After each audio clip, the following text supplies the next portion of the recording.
అండి బియ్యము పెసరపప్పు సమపాలలో పొయ్యాలండి. ఇది పొంగల్, తమిళనాడు వాళ్ళు చేసుకునే పొంగల్ అండి. ఇది చూడండి, బాగా మెత్తగా, అంటే ఎసరు ఎక్కువ పోసుకోవాలి.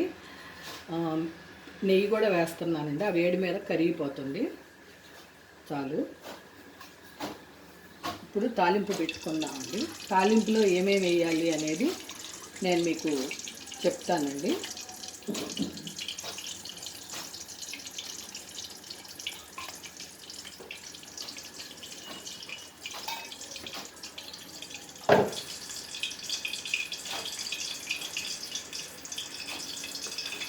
మెత్తగా ఇలా పేస్ట్ లాగా అయిపోవాలండి. పెసరపప్పు బియ్యము సమపాళల్లో వేసుకొని కొంచెం ఎసరు ఎక్కువ పెట్టుకొని ఇలా ఉడకపెట్టి ఒక ఉడకగానే కొంచెం ఉప్పు వేసేసుకోవాలండి.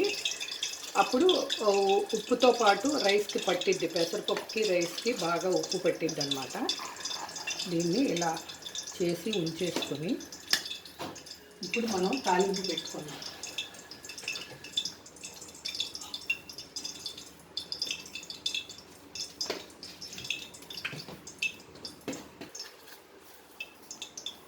చూడండి, ఆవాలు వేయకూడదండి, పప్పు దినుసులు వేసుకోండి.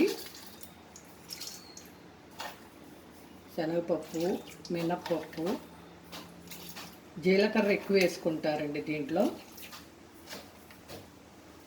పొంగల్ అనగానే కాస్త జీలకర్ర, మిరియాలు,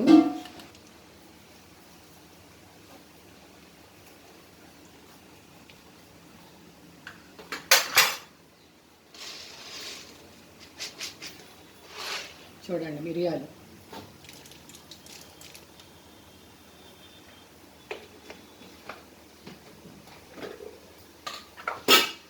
ఉన్నాళ్ళు కాస్త జీడిపప్పు కూడా వేసుకుంటారండి.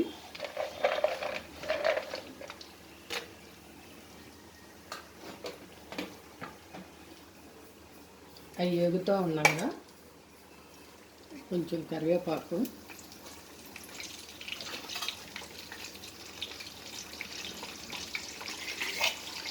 పచ్చిమిర్చి, అంటే మంచి వాసన కోసం అండి. మిరపకాయ వేగితే ఒక మంచి వాసన వస్తుంది. అల్లం ముక్కలు,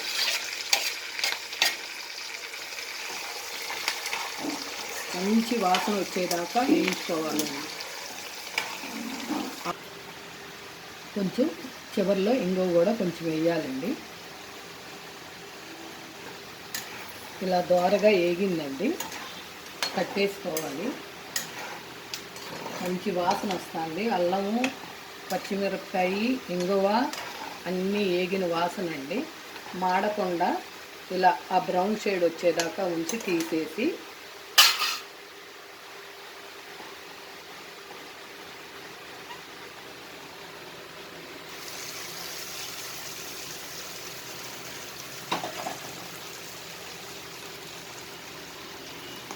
ఇది మొత్తం ఈ వాసన దీనికి పట్టాలండి పొంగల్కి.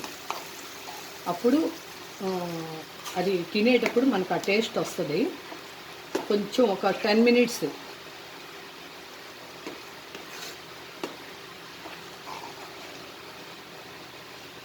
చూడండి. ఇది రెడీ అయిపోయింది. కలిపి ఇక్కడ పెట్టేసుకోవటం. దీనికి కాంబినేషన్గా చట్నీ అండి, పల్లీల చట్నీ చేశాను. సాంబార్ కూడా చాలా బాగుంటుందండి దీనికి. తమిళనాడు వాళ్ళు చట్నీ, సాంబార్ అన్నీ చేసుకుంటారు. మనకి టైం లేదు ఇప్పుడు, అందుకని నేను చట్నీ వరకు చేశానండి. అది ఇప్పుడు ఇది మొత్తం ఈ స్మెల్ అనేది ఈ రైస్కి పట్టాలండి.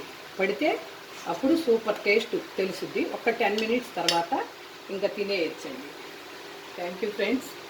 ఈ వీడియో కనుక మీకు నచ్చినట్టయితే సబ్స్క్రైబ్ చేసుకోండి, పక్కనే ఉన్న బెల్ ఐకాన్ కొట్టండి, లైక్ చేయండి ఫ్రెండ్స్. ప్లీజ్ సపోర్ట్ మీ ఫ్రెండ్స్.